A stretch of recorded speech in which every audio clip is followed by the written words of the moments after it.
First issue with the brand new 4520Z Ventrac. Pause the video here for a minute. I want to say I don't fault the machine just yet for this issue. Maybe this is a manufacturing defect of a pump or a hose or a bad seal, maybe not enough Teflon tape in a joint. I don't know. All I know is the machine's dead and I'm working through service, and we will see what comes of this. I've had this machine for 3 days.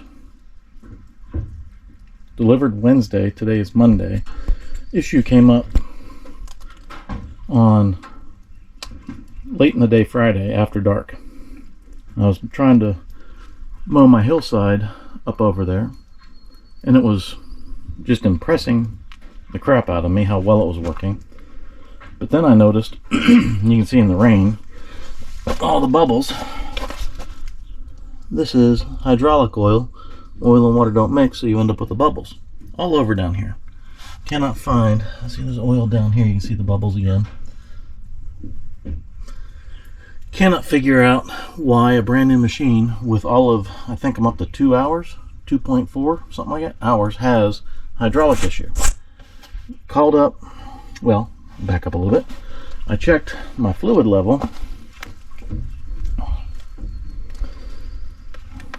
and again, I was just running the machine. I wasn't going up and down hills. I wasn't focused on getting off and checking hydraulic fluid level every 5 minutes. Should not be something you do on a brand new machine. But I checked my fluid level and noticed that it was not good. You know, right? Remember, you're supposed to keep it in that section. Talked to a gentleman at the Ventrac support line, very friendly, very helpful. Talked about a couple things, but specifically on this, he said he recommends keeping it towards the low end of the line because it will, low end of the range, because it will, as it warms up, have to go somewhere. As it warms up, the fluid warms up, fills up this reservoir, the fluid will hit the overflow tube and drip down, he says. So if you keep it, whenever the machine's cold, if you keep it near the high side of the fluid mark, that it can keep it at the high side of the mark when the machine's cold. Then as the oil heats up, it will drip out of the overflow tube. If I look inside of the, no, we're not going to do it, but if I look inside of the fill of the valve, I can't see any fluid down in there, and I don't know where the actual line level of the fluid is in this little cheater tube to see where it's at. It's dripping, so let's cover this back up. Done in there. He gave me hope. He said it holds like 12 quarts of oil. They got a specific oil I'm supposed to use. I don't have it. So he said I can use an AMSOIL, whatever, 10W30, full synthetic. But did I look at the 5 hoses behind the pump cover plate? So I just came out here, took the pump cover plate off. It's only got 4 bolts, easy, and I assume those are the 5 hoses he's talking about up there. The top of this pump looks very clean, very, well, not clean, but very dry. But you look at the bottom side, look at all the oil in there. I mean, it seems like, either it's dripping onto this or it's spraying up out of this, because there's even oil up on this joint right here. So I think it's definitely coming out of here, because I noticed this nut bolt has oil on it. That's what I noticed Friday night when I packed the machine up. So looks like I gotta send this Ventrac with 2 to 2.5 hours on it into the shop, and all that money I spent buying this machine I'm going to be paying on while not able to use the Ventrac until I figure how long this takes to get fixed. I suspect I'm going to be out of luck for a while with this, but we shall see how service works, which I'm not very happy about because I have other issues with the dealer I dealt with on purchasing this machine.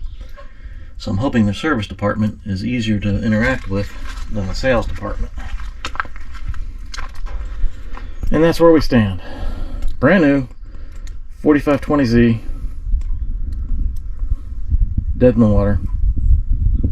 I don't want to just try putting fluid in it and running it, because obviously that is not an overflow condition. So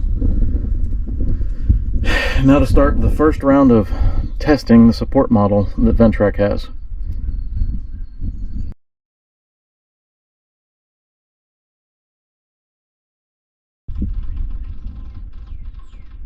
First status update on the Ventrac hydraulic issue. I called the dealer. They are I don't know, they had a little greenish wrench icon that means I guess they're Ventrac trained for maintenance. Talked to the individual on the phone about my issue. He logs the tickets and passes them on to someone else. So now I'm waiting for 24 to 48 hours to hear from somebody. The part that worries me is he says we're entering prime season and that their main office is backlogged by weeks. That does not give me a warm fuzzy for getting this thing back operational. So I have more hours on here than I thought, and I'm surprised because I've not used it much. So maybe I should have looked at this before. But I have all of 4 hours. I'm assuming that's what that number means right now, because I haven't started the machine, just put the key in. So I have 4 hours on it, even. I seriously doubt that. I think it probably had, and I should have checked, my fault. It probably had an hour or more on it whenever I got it.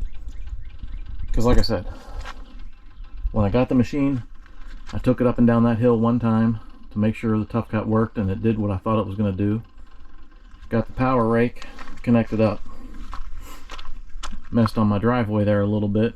Just one path up, one path down to make sure it was going to do what I was going to do. Oh, I also took the power rake down. You see I didn't have the little guards on the side, so you see the gravel where it was just spitting it out the side.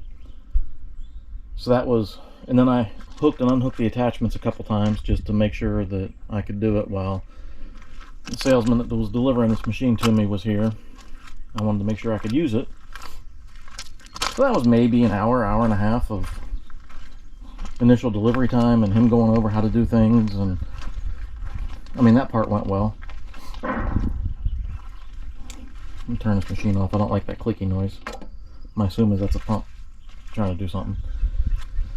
So if you say that was an hour and a half of, shoot, maybe two, an hour and a half of usage, then that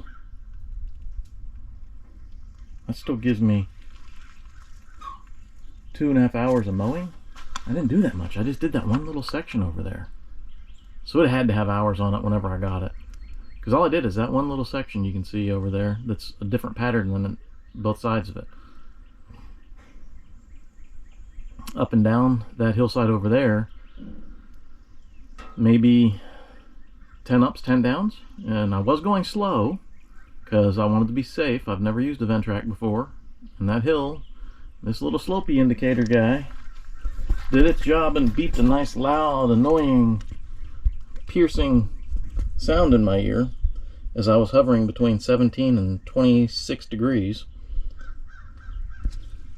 So I was going slow up and down that hillside, but nowhere did I go more than whatever it was. I think you're supposed to change direction every 10 minutes or something. It was well under 10 minutes. It was probably 5 minutes up, 5 minutes down, if that. I don't time it once, I guess. So anyway, long story short, 4 hours. I doubt that's actually me using it time. I think that's them assembling it time, driving around the factory floor where they're leaving skid marks on their floor time, setup time of hooking up and unhooking the attachments. So now we are in a sit and wait position. And I did talk to Ventrac about this handle. That'll be another video. I hope this goes quick and easy, getting it repaired.